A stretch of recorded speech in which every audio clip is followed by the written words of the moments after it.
This is Shutters Inc. with Bruce Williams and Glyn Lavender. Hi and welcome to episode 539 of Shutters Inc. This is Bruce Williams from shuttersincpodcast.com, and joining me once again from Melbourne, Victoria, from creativephotoworkshops.com.au, it is Mr. Glyn Lavender. How are you? I just had an idea. What was that? Literally, as you're introducing us, I mean, I'm full of idea, I'm full of something. Yeah? You know, I watch a lot of YouTube videos. No. And they always ask for likes and subscribes and that kind of stuff, and get the bell. You probably do that on your dark bench. I actually don't. Dark table. I don't. What I do, I will confess that I put up a lower third that says a whole third. A lower third. You take up the whole third? No, they call it a lower third. I don't take up a third of the screen. Well, but I do put obnoxious. those up and suggest that people subscribe if they're enjoying the videos, and I don't solicit for thumbs up. Really? Why not? I always thought you should. What people do, I hate people who do it at the beginning of a podcast. YouTube, and straight away, make sure you like and subscribe. I don't know if I even like you yet. Exactly. You know, towards the end, hey, if you've enjoyed this, know, one of the best ones I've heard, funnily enough, is a guy called Dan Hurd from Dan Hurd Prospecting in Canada, and he always says welcome, and I hope to earn your subscription today. Nice. And I think it's a good intro. That's great. I hope the content I provide today. We shouldn't say that. He's assuming he's giving good content and that will make them want to subscribe. So let's not shy away from that route. But but I also thought, we've never, we're 200 or 300 episodes in now. Yeah.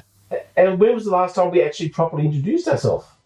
Well, I introduce both of us every episode. Yeah, no, but that's just like, this is the person you're listening to. Yeah. But we don't, we haven't got, decent bios on do you have a webpage? We do. yes, Glenn, we do, mate.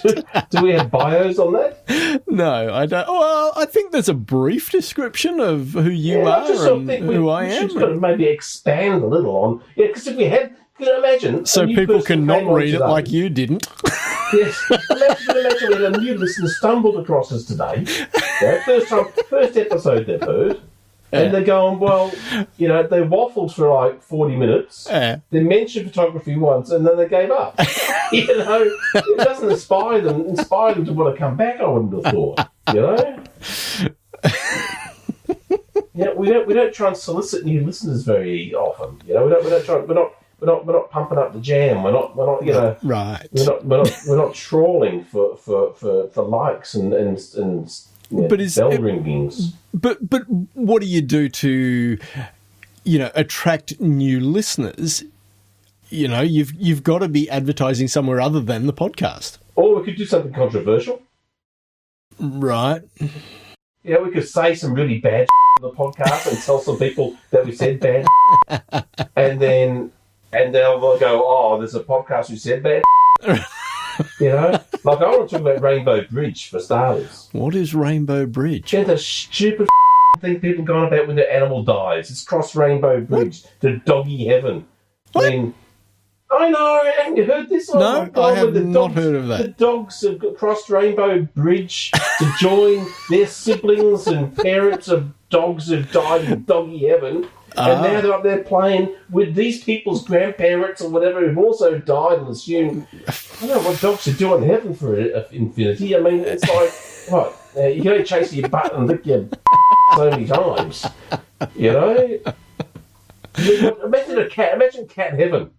They're asleep 23 hours a day as it is. Exactly. What? You go to heaven, sleep for 24? That's what I call luxury. Don't have to wake up to eat. But you've never heard of Rainbow Bridge. I had never heard of it. God. So there's that controversial statement to try and get maybe animal rights, maybe the animal god. I don't know what the god of heaven is, or the animal heaven is. Probably a rock. No, it would be the other end, wouldn't it? Down low. But like a poodle, schnauzer. It'll be a unicorn. No, it's not a dog. No, it's not. No, I'm telling you right now. Are you sure? Well, no one's ever really known, I guess, you know. So maybe it's a question for the listeners, right? You know, or the listener after we've just insulted everyone's animals who've died.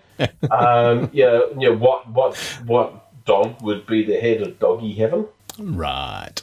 Yeah, I mean Airedales. Would it be a corgi? Because of the Queen? Yeah. No, because you want something to look up to, not look down on. You know, so Airedale. I mean, I've always fancied Airedales. I think they're a pretty fabulous looking dog. Okay. And and they're reasonably tall, so quite a lot of dogs have to look up to them. Yeah. Maybe there's like a giant Airedale. Anyway, back to the real point. We should say something controversial other than that Rainbow Heaven's a load of bollocks. Yeah. A Rainbow Bridge, a load of bollocks.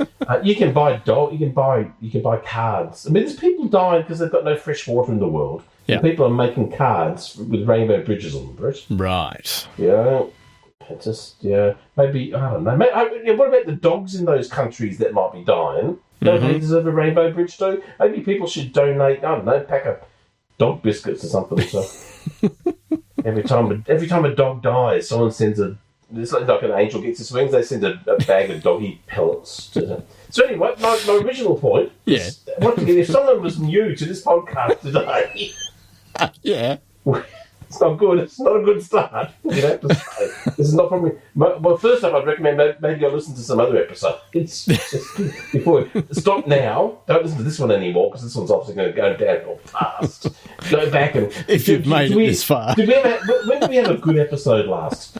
I don't know. 2 episodes ago when we had Joe on. Right. That was a good episode. Okay. And maybe 20 episodes before that we had Joe on. And 20 or so episodes before that, we'd have had Joe on. Yeah, there's 3 good episodes you can listen to. Look for the ones with Joe in the title. Right. Yeah. No, so my point is, we don't spook ourselves enough to how fabulous we are. Okay. Yeah, and which would bring on new listeners. Right. Do you know, I don't know, I've probably done 400 of these. I don't know. Right. I think you came on around about 180, so that'd be about 350 episodes. So I reckon I've only ever posted on my Facebook page twice about that podcast as a promotion. maybe I could get a little bit more involved in promotion. Well, I must admit, I don't post it on my personal Facebook wall. Yeah, but I've got a photography page. Yeah. Yes. Just, I don't know. It's going to be stupid, but maybe it's not. Maybe not. There may be a couple of people that don't know. If you wanted to, this is a discussion you and I can have after we finish recording, is I can set up a plug-in from WordPress that would log into your blog and automatically post through. I don't have a blog. I've only got Facebook. Oh, to your Facebook page. My Facebook page. Right, to your group. Okay, well, I don't have a blog for one very simple reason. You wouldn't update it. No, I've got nothing to say. Right. This man's done 350 podcasts and he's got nothing to say. Well, sorry, I didn't have one then either when we started. So that's consistency. I've had nothing to say for 350 episodes. And I've said it all twice. Yeah, but I might actually put it on Facebook and see if we get another listener. Sure. Maybe you can track the numbers and see if we spike. I don't know if a spike of 1 actually is going to register. Mate, I won't put this week's episodes up because A, it'll let them know that's what we've done. Yeah. But B, you started this episode off pretty crackly with all this Rainbow Bridge stuff. So I did. You've really set the tone badly for a photography episode. Of course. So, anyway, how have you been? Mate, not too bad. And you? I've been worried about dogs. I've actually, just today, it started putting together. I think there's a hint of jealousy in there, to be honest. Well, because the dog's going to go to heaven and I don't. Or that people will recognise that the dogs have gone to heaven. I was having a chat with my youngest, my little 11-year-old, just 2 days ago. Yeah. And I said, well, how bad can hell be, if there is one? Because let's face it, you're there for infinity. Eventually, the pain's going to stop hurting.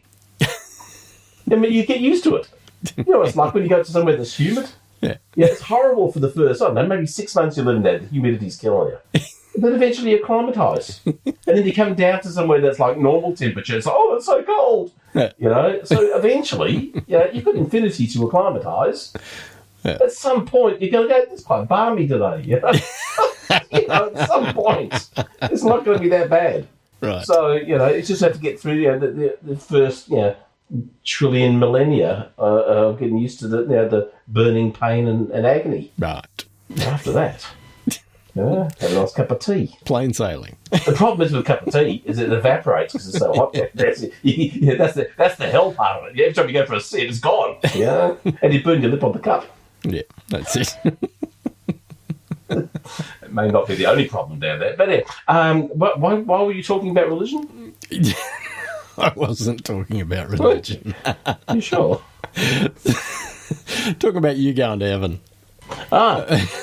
What's that cake song? Goats go to heaven, sheep go to hell. Was it the other way around? I have no idea. I've never listened to Cake. Well, if the listener who is still listening knows the answer to that, is it goats or sheep or who goes to heaven? Put it on our Facebook page. Right. Someone should. Yeah. I do post the links through to my LinkedIn and Twitter. Really? And LinkedIn. Twitter. Yeah. You want to associate your business profile with this stuff? Really? Yeah. Okay. And Twitter. And, do you ever get any response on your LinkedIn? Nope. No. Okay, just checking. Don't get any response on Twitter either. Mind you, I say, do you get any, speaking of Twitter, I'll just make sure I've started a new. I've left Twitter. Speaking of dumpster fires. Yeah, I've left. Yeah, I know. The hashtag dead bird is trending quite popular. Nice. But I've gone to a new social media site. Have you gone to Mastodon? I've gone to Mastodon. Yeah. Ah. And what are your thoughts? Well, I haven't mastered it so far, so I don't know. I think it's only 4 people on there. Right. Yeah, it's not a lot of people. There's not a lot of action. Well, they're picking up a lot of people at the moment. I know. 180,000 people in one day, apparently. The day that Elon Musk put on Mr. Trump back onto his side, even though Mr. Trump himself, I don't think, is actually going back. But I was saying, just today, just because we said what have we been doing, just today, I started putting together my brochure for my next India tour. Cool. So here's the way I work. I'm kind of backwards, like most things. Don't plan an itinerary. Don't look at the dates. Put together the pretty brochure first. Okay. Build the tour around the pictures. Oh, that's a cool place. Where can we go for that? So I'm kind of, maybe a little backwards. I haven't actually got an itinerary yet, or dates. Right. It's going to be March 2024. I was going to say, Holly will certainly tie you down to certain dates. Yeah, so I'm stuck with that, and that's going to be at the end of the tour because it's an extension. And so you've got to have a full tour before the holiday dates. But you could be radical and put the extension prior to the tour. Oh, no. You could. Have you seen what condition you're in after, Holly? You look, because even when you've washed everything off, you still got to look like you're black and blue, like you've been all beaten up, so your whole face looks like it's all bruised. Right. So you wouldn't want to meet people, for the first time looking like that. What happened to you to get run over by a bus? Oh, this country is really safe. How we look. And it's also a hell of fun. But it's hell of fun to travel on planes looking like that. But to play devil's advocate, think of the potential for, like, if you did it that way, if you did Holly first, and think of the potential for those customers who came along and did Holly prior to the tour to be able to rave to the other customers about what they missed out on. That is so much more valuable to the other customers than hearing Glyn rave about how good Holly was. Here's the thing, though. By the end of Holly, you're so exhausted and so beaten up, right, and so sick of it. You don't want to show up to the beginning of a tour like that, right? It is a taxing experience. It is a full body experience. Right. And you're really kind of done by the end. Okay. And you also don't want to put something on prior, because that might encourage people who are coming for the normal tour. Oh, it's going to do that as well, because it's not a place for someone who's not committed, right, to knowing how hard it's going to be. Right. It's like going from a luxury tour to an adventure tour. They're not the same customer, right, or not all the same customer. Okay, so, fair enough. Yeah, so I've just been plodding that through, putting together the pretty brochure, which is kind of nice. Yes. Nightmare. I put it together on Word, which is probably a stupid thing, but what? I don't know how to use any other software. Okay. What would you put it together in? Yeah, I mean, admittedly, I would use desktop publishing software of some description, and if you're in the Adobe camp, that would generally mean InDesign, and I don't know if you use InDesign. I don't know how to use anything. Right. I was struggling with Word. But I mean, you know Photoshop, and I mean, that has pretty good text editing tools these days. You could do it in Photoshop. Individual pages, you reckon? Well, no, you just do your text as separate layers to the graphics, but you could still composite the whole page in Photoshop if you had to. Like I said, the text editing tools in Photoshop have come a long way. So They have. And all it is basic text. Maybe. I don't know. If Word keeps driving me crazy... Oh, it will. Yeah, I know. I can vouch for it. Yeah. But I'm kind of committed. I'm kind of a quarter of the way in. Yeah, I reckon you would save more time by starting again in Photoshop than you would by persevering for the other 75% with Word. I think you're right. Yeah. I hate to admit, you don't know how much that hurts to admit. I'm like the Fonz. You know the Fonzie? Yeah. Yeah, you could never say he was raw. He was and you're. Yeah, it doesn't come easy. Yeah, certainly, but that's kind of whetted my appetite just a little. Well, that's good. That's good. Feeling good about the world a little bit. Excellent. Excellent. Did you go so far as to dust off the camera? I did. I actually did take some photos this week. You just reminded me. Nice. I took 50 or 60 photos. Of what? Of my football team. Cool. So I'm a member of a Facebook page called Footy is Life, Nothing Else Matters. And they're fairly hardcore. They're a fairly hardcore bunch of footy, and majority of them, I would say 90%, follow my team. Oh, okay. Okay. And so was it just on Monday, which is just yesterday. Yep. Just yesterday, it was our first training session for our 1st to 4-year players. It's the first day they've come in with the new coach on board for the first bit of time. Yep. So I thought, I'll get me camera out, me 150 to 600. Nice. And shoot on down to the ground and take some photos for the group. Nice. Some exclusive content, as they say. Excellent. And so I did that. I took a bunch of photos. It was howling wind, then boiling sunshine, then pouring rain, then hail, then boiling sunshine, then howling wind, then nothing but blue skies, then lightning and thunder, pouring rain. We have had the classic Melbourne spring day. We have had the craziest weather I've seen in my entire life this last month or so. It is if you reckon climate change isn't true, some weird going on down here, then it's witches. It's witches or evil spell or something. I've never seen so much water in my life. I helped a mate of mine move house on the weekend up to the country, and I mean, roads completely washed away, bridges washed away, fields just as far as the eye could see, just all underwater. Wow. And it hasn't stopped raining. It just keeps on raining. It just keeps on hitting, Yeah. So I've never seen so much water in the 40 years I've actively been going up to that area. Yeah. I've never seen water where it is now. It's absolutely insane. Spare a thought for the people of Forbes, because their floodwaters now have exceeded all known records. It's just phenomenal. And if it is climate change, I've just finished, just before this episode started, I finished watching a fascinating 30-minute documentary on the melting ice pockets in the Yukon. Yeah, and the finds they're finding up there of ancient, they're finding like complete things called atlatls. That's right, yeah, atlatl, which is basically a spear, right, with feathers and a spearhead, but it's probably about 5 foot long, and then they have like a little a separate piece of almost like a slingshot. That but it's all made of wood, and they sit the atlatl in there, and they use that momentum to flick. So very much like an Aboriginal woomera. Pretty much all like people do with their dogs with a little ball, that little thing that flicks the ball further. It's that, but with a spear on the end. Yep. But these are they're finding them from 4,500 years ago under the art that come out melting out from the ice. But in perfect condition. The wood's still no one finds wood from 4,500 years ago because it all melts, erodes away, or not erodes, rots away. Well, it breaks down, Yeah.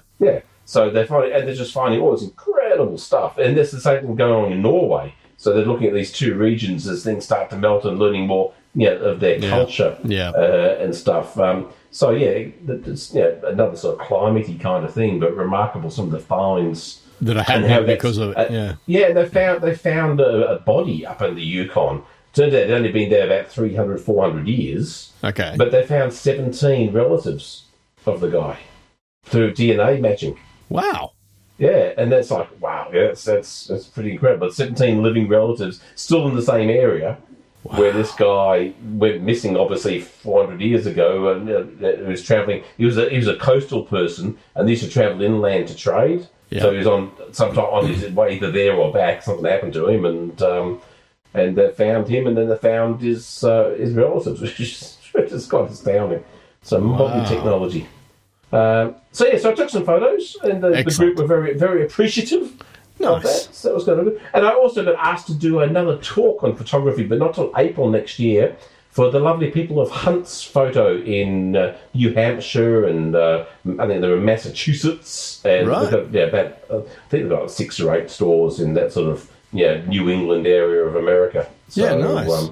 If there'll be an online talk, so maybe we can promote that as it comes closer. But if you're a Hunt's customer, that's lovely of them. So we'll be doing kind of a cool talk with them soon. Yeah, nice. So it's actually been a reasonably photographic week for me. Awesome. Which is freaking unusual. Yeah. For the last couple of years,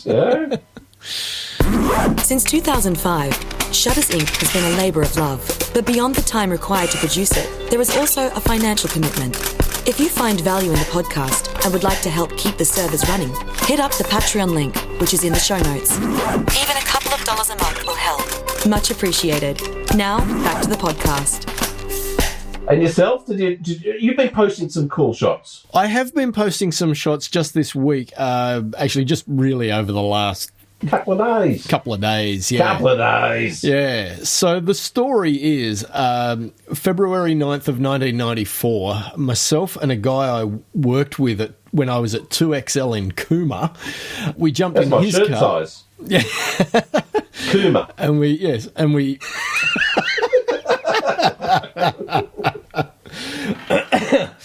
and we drove up to Canberra to see In Excess on what was called the Dirty Honeymoon Tour, which was basically the tour that supported the album Full Moon Dirty Hearts. Okay. It was a small club, well, it still is a small club, it still exists, the Royal Theatre. It was probably held, I don't know, maybe 800 people. So small, I guess. Yeah. And I took along my then Minolta Dynax 7000i with probably... I used to like those. They were nice. It was a great camera. They had a great body shape. It was kind of curved, something curved towards where your thumb would hold it. Yep. And it had the memory card system that allowed you to customize... The sports, but you could customize certain features of the camera. And one of the things you could customize was that you could set it to rewind the film, but not to suck the tab into the canister. So you could change films. So you could change rolls of film mid-roll, yeah. So I took that camera and... I went to the product launch of that camera. Is that right? And I won a calculator, a Minolta 7000i calculator, and it told you fortune. Okay. Yeah. Anyway. Yeah. So it took so 600 to 800 people taking photos. With I think the lens I would have been using at the time would have been a 75 to 300 f4 to 5.6 kit it lens. Was slow. It was hard. Shooting and slow on focusing too, so even in poor light it would have been pretty bad. And shooting on Ilford 3200 black and white. Yeah, and so I smuggled my camera and lens into the venue and just managed to get put some... down your pants and pretend you were well hung? That's it, yep, something like that. I think I gave the lens to my mate and I smuggled the body in, and then we, rebuilt the camera once we got inside. And because today, as we are recording this... If you got caught, if you go in separately, not next to each other, if you get caught... Oh, you've got a camera. No, I've only got the lens, and I forgot to bring my camera. You search me. And then you if he gets caught, I brought the camera, I forgot the lens. Then you both get through. It's a good idea. Exactly.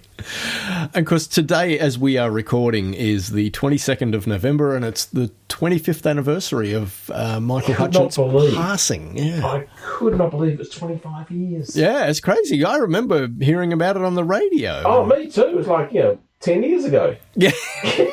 25 years ago. Yeah. And so that's why I thought, I've had this film sitting around for more than 25 years now, 28 years, and have very rarely shown the images to anyone. And I thought, 25th anniversary, it's probably a good time to share these with the world and let people see them. And so when did you get them scanned? Oh, look, I've only scanned them on my cheap little scanner that I've got. They looked okay, though. Yeah, I did a bit of touch-up work in Darktable, but one of these days it would be nice to actually get them scanned professionally. Can I just say, just as an aside, there's a Darktable video for you to do. What's that? Touch-up work on poor images from cheap scanners. Yeah. No, I think people might get some value out of it. They've got some crappy images around. They want to, to work up. Honestly, I didn't do a whole lot more other than adjust contrast and then... It doesn't matter. It's how long you can bullshit through and make it sound how good you are. And then clone out, the bits of dust and fluff that were on the negs when I scanned them. I once did a 2-hour video on how to crop a photo, dude. I reckon you can probably do a single photo, just the one. Right. And I was only doing one crop. So I reckon, if you can talk for 2 hours, if you can talk for 10 minutes, it doesn't have to be a long video. Yeah, that's true. But you can show them the scanner, you can show them the process, of how these cheap scanners and how you can clean up the images. Yeah. Because people using Darktable are cheap because they're not spending any money. That's right. So they can't afford a good scanner. There you go. So you scanned them just recently or a long time ago? Oh, yeah, no, I scanned them a couple of years ago. Okay. Still have the same scanner, so there's really no point in rescanning them with the same scanner because the results are not going to improve. But one of these days I will, dig out the negs and actually get them scanned professionally and hopefully, with a better dynamic range and all that sort of stuff. So, yeah. Cool. But anyway, so I thought I would post those images. I chose 4 of what I felt were the better and the images that highlighted Michael more than just the band. And, shared those on my Instagram. How did that go? Did you get a volume of... Yes, they're among the higher like counts of the images that I have posted. So cool, well, that's good. And had, people... that I've never encountered before, liking and then following my account and things like that. So I've picked up some new followers because of it. And that's good. Yeah. Pity they'll never see content like that again. And that's the reason they came. But other than that, it's all good. I do have some photos of the angels that I could put up with Dr. You could start your own rock blog. Yeah. 2 concerts I've been to. Yeah, that's it. My dear wife went to see the Black Crows a couple of nights ago. Right. I did notice they were in Sydney as well. Yeah, my mate Adam drove up to Sydney and saw them and drove back down here to see him here as well. Took the missus out. He's her other husband. Right. But bizarre thing happened on the show. There was a guy rushed the stage. Right? Oh, okay. Big guy, solid, bigger than me kind of guy, rushed the stage. He's rushing towards the lead singer, and a security guard comes to try and grab him, and they have a little tussle, and the security guard falls off the stage into the pit, The stage, another security guard has grabbed him, dragged him across the front of the singer, across the front of the guitarist and into the sort of the corner, and then grappling, and he sort of pulled the security guard's t-shirt over his head, and he's about to throw him off the stage as well. And then the guitarist comes up with his guitar and smacks the guy across the throat, chest and throat, with the guitar. And then Chris, the singer, comes up with a mic stand, about to smacking him. And he jumped off the stage and security took him out. Wow. But I saw a YouTube video of it. My cat sent it to me earlier. YouTube video.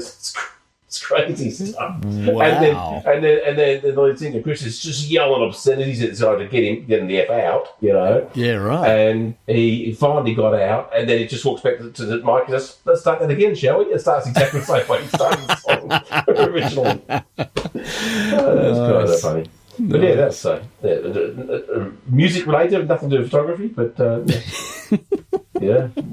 Why start talking photography now? Well, funny you should say that, but it's a perfect link to one of the stories. Yes, a perfect segue. Those little electric vehicles, aren't they? Yeah, that's right. Why was it called them those, do you think? I don't know. These are things I can't...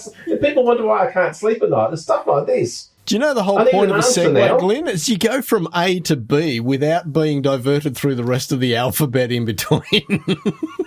I've never been there. I don't think that's ever happened in my life. Clearly. Well, you can do that, so can you? Paul Sutton sent us a link. Do you know, it was only a couple of weeks ago that I realised, speaking of A to B, that alphabet is from the Greek... It's from the alpha beta from the Greek alphabet. Right. So, I literally only learned that a couple of weeks ago. Right. Yeah. Do you know there used to be 9 other letters in the English language that aren't used anymore? I did not know that. Yeah, and in the English alphabet. And one of them is the symbol, I can't remember what it's called, is the symbol that sort of changed over time to look a bit like a Y, and it was a th. Okay, so instead of a T and a H, it was the. But it kind of looked a bit like a Y. And so when they wanted to say the, they put this symbol and an E. Okay. Right? And so whenever you see ye old shop, it was never ye, it's this symbol for the. So it's the old shop. Wow. Fascinating stuff, Bruce. We should do a podcast on languages, because we know so much. Well, we certainly use enough words. But I thought that I've always known it was the, not ye old. I've always known that, but I didn't know why, and now I know why. So. Yeah. What about Paul Sutton? Paul sent us an email and said, so jealous and so wish I could have been there and seen some of these legends. Hanging out with us.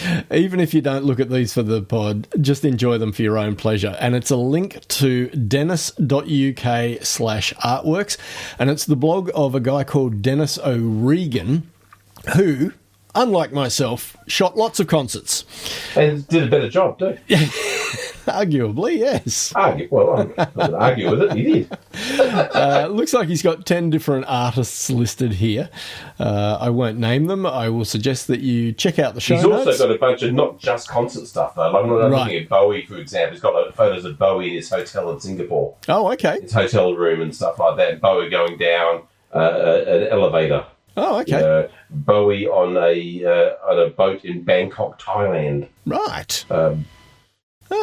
Bowie in Earl Slick's house. There you go. Okay. All the same year in 1983, which, funnily enough, was the first time I saw him in concert. Right. The same year, 1983. That would have been the Glass Spiders tour. No, it was before that. It was the Serious Moonlight. Ah, okay. I think Glass Spiders was 85. Oh, okay. Right. And coincidentally, our man Stan was the first time I saw him in his concert too. What, he was playing with Bowie? Yeah, he was Bowie's sax player for a long time. Wow. But, so he was on that. That was the first time I saw our mate Stan. Yeah, right. It was the 1983 Serious Moonlight tour. Wow. I said to him that because someone found a lost video of the Serious Moonlight tour from 1983 from Sydney. Someone found an old VHS tape that had been pro-shot and been missing for 39 years or whatever. Wow. Finally found, digitised, put up. So I sent it to Stan because he's got him in a few times. Yeah. I said, you might never have seen this because it's never been found. And I said to him, this is the first time I ever saw you in concert. I said, I picked up a girl at the venue, and which we dated for a while, and all I remember is the girl. I don't remember much of the concert. He goes, you got your priorities right at least. So besides David Bowie, he's got Bob Marley, Drone. So Stan played with them too. Right. Kiss saw their decrepit last shows in Melbourne just recently. Queen saw them. Yeah. Never saw Prince. No. Adam, music lover friend, he saw his last ever Melbourne show. Yeah, it was just in a piano, Prince and a piano. Yeah, and my mate Dave saw the same show at the State Theatre in Sydney and said it was just unbelievable what this guy could do. Adam saw him up in Sydney years ago, like in the 90s, I think, and then there was a secret after-hours gig that started like 3 o'clock in the morning and went to like 5, and he got them to that. There was like 100 people allowed in, and I think that was pretty epic too. So yeah, right. Cool. So it goes all the way back to the Rolling Stones. So what kind of era is the Rolling Stones stuff from? Well, he's doing Bob Marley. That's late 70s. Yeah. So it looks like he was mainly with these images, 70s and 80s. Yeah. Not what happened to... So the Queen stuff's 81, 82. Yeah, I thought I saw Queen in 84, maybe it might have been 86. Right. Somewhere around there. Yeah. It's interesting. I wonder what's happened to him. What is he not... Don't know. Is he not? Is this like his estate that's doing it, or not sure? But there are some cool shots. There is a contact page, so there is. Doesn't mean it's him you contact. That's true. Yeah. It says we love to hear from you, so that might mean his estate. Is that the royal we? Who knows? Yeah. So anyway, I thought that was cool. So thank you, Paul. There's certainly some great images there. Yeah, if you like your rock and roll photos, That's right, yeah. Perfect. And Carl sent us one story as well. He said, amazing portraits of people that don't exist. And I thought, hang on, what do you mean? Either they do or they don't. And so I went to the link, and of course I noticed straight away, stuckincustoms.com, I went, oh, okay, so this is Trey Radcliffe, so they are people that exist. But no, when you actually get into it and read the opening paragraph, what Trey Ratcliffe has done here is worked with an AI engine and said, generate me some images in the style of Trey Ratcliffe, because Trey has obviously published enough work on the internet over the last 15 odd years or so that the AI engine was able to go scouring the internet and look for Trey's style, and then it has generated all of these portraits. And he said, I set an age range from 8 to 80, and both male and female, and it's just generated all of these portraits, of, fictitious Papua New Guinean tribes that don't actually exist, but... I stopped looking at Trey's work years ago because it's just overdone HDR to the max. Yes, He put me off with his pixel vomit for a long time. And I've got to say, looking at his... So he's got a thing that's paid People of the Earth. Yep. Got some lovely photos, but there's nothing there that to me is... Oh, maybe as I'm scrolling, there may be a couple of photos only that are indicative of his style. Right. That AI has got even remotely close to what his photos look like. Oh, okay. So I don't. Yeah, if I was AI, I know I'm not artificially intelligent. I'm just intelligent. And I was looking at just copy this stuff. I certainly wouldn't pull up work like that AI's done. It would be nothing. Oh, okay. Remotely like that. I mean, it's got some lovely photos. Yeah. But nothing that really speaks like those photos the AI's come out with. So it's interesting to see how he thinks that's a correlation to how his work looks. Right. Yeah, because I think if these were my photos and the AI came out with that, I'd say, well, the AI's done a fabulous job of creating images. Yeah. But just not images that... Not in the Glenn Lavender style. Right. Yeah. Fair enough. But he's got some lovely stuff. Lovely photos. Yeah. No delays. I certainly prefer his people stuff to... his landscapes. Right. But yeah. Don't know that I've ever actually looked at any of his people portraiture, so I should probably do that. First time I'm ever flicking through it. And, right. And one of the things, one fairly obvious stylistic look that he uses is reasonably high key on a lot of photos. Right. And you would say there's nothing in those AI images that are high key. No. Yeah, there's not a lot of a lot of that style. Yeah. Interesting. Yeah. So yeah, I mean, and this is absolutely no criticism on this work, because this work's lovely. It's more an observation of the AI's task. Interpretation. And its interpretation of what it came out with. And I would say, once again, ignoring the quality of the work that the AI has come out with, which is stunning, I would say it's failed in its task. Okay. In producing work along the line of, Trey's style. Right. Fair enough. Yeah, that's it. The AI's done remarkable images, that AI has got stunning stuff. But if its task was to do this, it's got a long way to go. Right. So where did you find his people portraiture? I just looked under his portfolio. It said on his website, it's got portfolio, and then it was Awesome Earth People. Okay, I'm not seeing portfolio. On his website? I can't see portfolio. I'm on stuckincustoms.com. Maybe it's not important. Just galleries. Sorry, galleries. Maybe. Galleries. Huh? Oh, I see. It's on the sidebar there. Right. Gotcha. See, on me, it's not across the top of mine. Gotcha. So obviously different screen. Right. Now, so you can see the Awesome Earth People. No, haven't got that far. Yes, Awesome Earth People. Right. Gotcha. Even the cover image on the Awesome Earth People. Yeah, very high key. Very high key. It has a lot of that kind of look.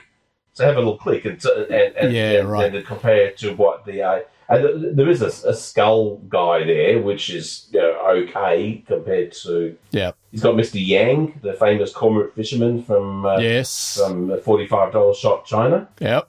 But if you scroll down the images, there's not a lot that look like those tribe people. Yeah, absolutely. But great photography. Yeah. But just not along the line of. And I've got to say, looking more at these AI shots, they're fabulous. I mean, they are. Yes, they are. They're great. Remarkably good. Yeah, for something completely generated out of nothing. No, I would say there's a lot more proximity and style to like the South Omo Valley in Ethiopia people kind of images you see. Cross that with Papua New Guinea people, you got a kind of a crossover of stylistic looks. Right.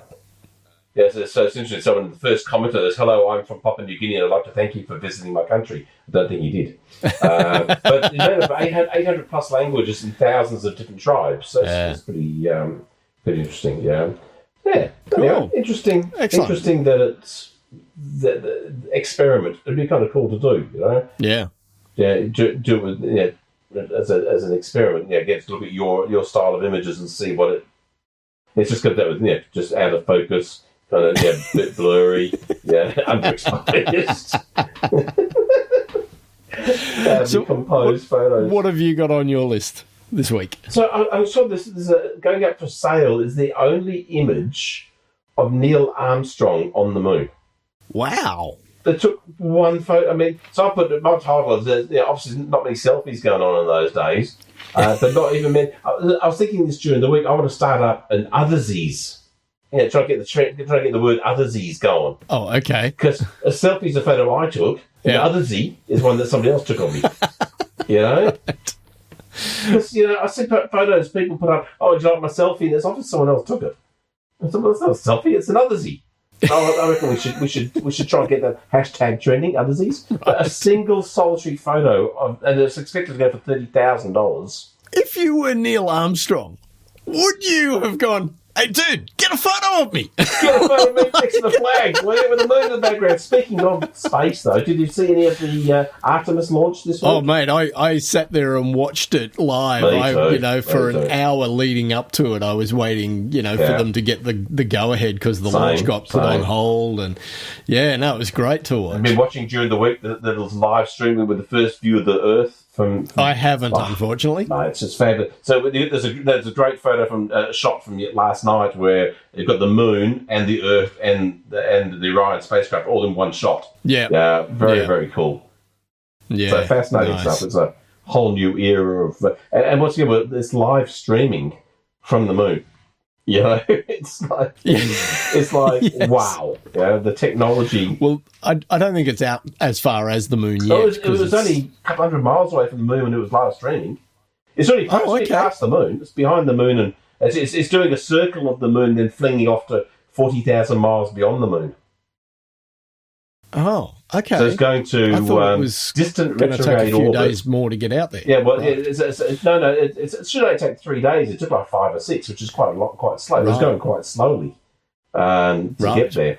So it's doing one big slow lap around the moon and then it's going to use its gravity to fling it 40,000 miles beyond the moon, and they're going to sit it out there where it doesn't need much, which will be the furthest distance a vehicle made for man has ever been. Yeah, by like 10,000 miles. They can keep it out there. They haven't used much fuel to stay in its spot. And that's when they'll test all the machinery, right.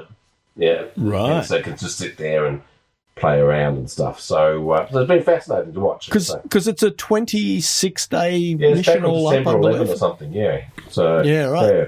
So it's, but live streaming basically from the moon. And then I'm sitting there watching this. There's a blackout as it goes around. It got to within 80 miles of the moon. And that was whilst it was blacked out around the backside of the moon. So he sat there waiting, and the countdown comes to when the signal would come back on again. Fascinating stuff.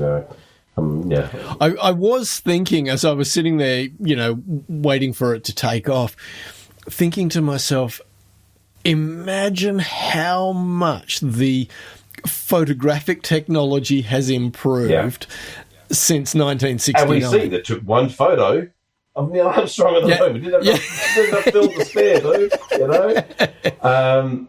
But the cameras they're using to actually film the spacecraft are hacked GoPros.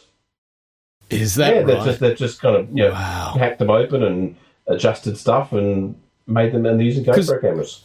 I would imagine they are going to do some incredibly detailed flyby shots even on this mission of the moon, so. And it'll probably be some of the most high-res stuff of the moon we've ever seen. The Chinese have been flying around it for the last couple of years, so I'd imagine they've got some pretty good stuff. Right. But there's one spacecraft been orbiting for a couple of years around the moon, just doing nothing but high-res photos. And the photos you can access apparently are so detailed you can zoom in and see the footprints. Wow. Of the people who didn't land on the moon because it was all fake. But you can zoom in on the landing sites and see stuff, which is quite remarkable. So that's been a fascinating week. I mean, as we've said a few times on this podcast, what a great time to be alive. Absolutely. Then I came across this interesting body cap if you're travelling, where it's a body cap where it's got a little depression in it, where you can put like your Apple tag, so we can track your gear, tracking tags. And it sits directly in that, which is a bit obvious because people would see it and take it out and throw it away. But it sits in the body cap, so you can always track where you are. So if you've got your bag in the cargo on a plane, you'll know as a plane attendant that it's on board, which is pretty good, And when it comes off, it's come off. You better sort of track it that way, But it got me thinking. I don't travel with a camera with a body cap on. I have a camera with a lens on. Which is I was just wondering how many people. I mean, maybe it's the type of bag people have will determine, I guess, whether they have a lens on or just a body. But I would have thought it was a fairly niche product. But see, for me, if I travel internationally, I'm always taking my think tank bag into the cabin with me, and that's going to have, the camera body and a short lens, and all of my extra lenses and my flash and everything else that I want is going to be in my luggage. But the camera and one lens is coming with me into the cabin. I'm reticent to, but there are some planes I've been on that are so small you can't carry anything on board. It's got to go. It's got to go in, and you've got to rely on other people to put it on there. Yep. And if you're on a small enough plane and you realise you're about to take off, and my bag's still showing that it's up in the hangar, you're going, "Hey guys, we're not taking off. Get me your freaking bag."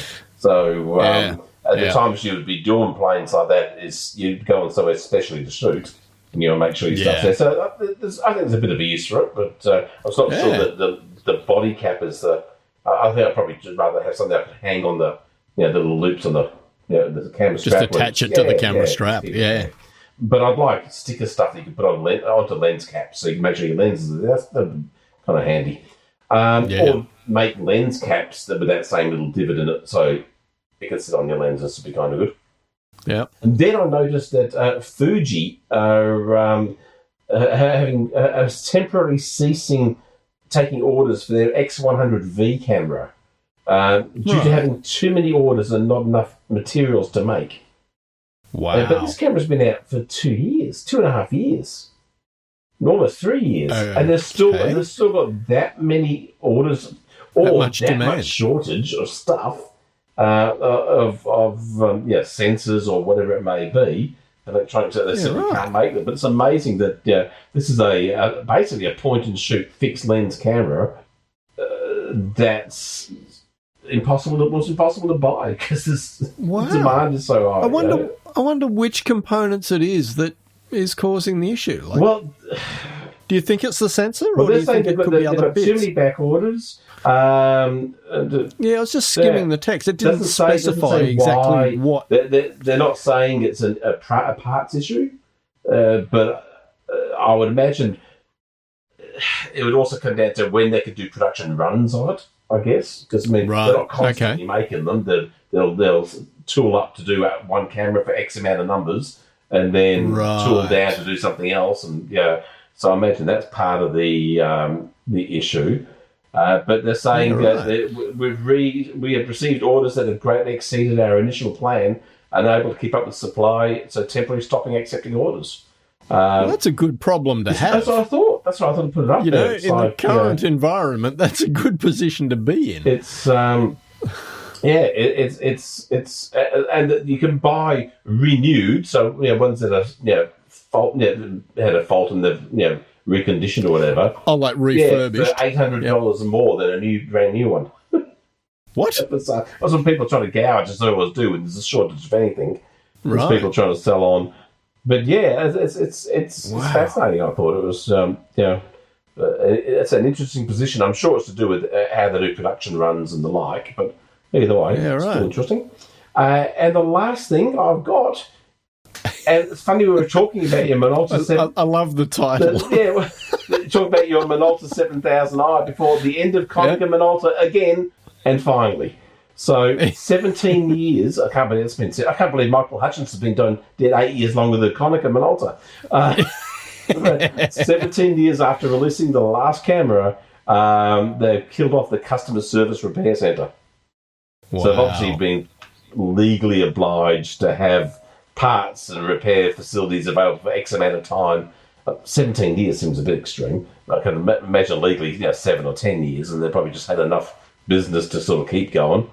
But so all their flash meters, color meters, spot meters, exposure meters, all the cameras no longer supported. Wow. So I've still got my my Dynax 7D, which was my first digital SLR. I've still got that. Really? Yep.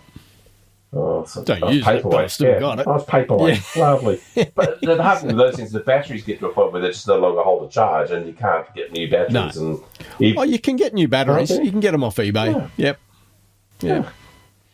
So, but who wants to shoot with 15-year-old 6-megapixel technology these not days? What it used to be. That's it. As they say. And that's it for me, my friend. Excellent. That was good. That was a good chat. Was it? It might have started off. I was going to say, it was rainbow. You were going on about religion and sort of stuff. I tried to steer it back to photography, but you were all over the shop this episode.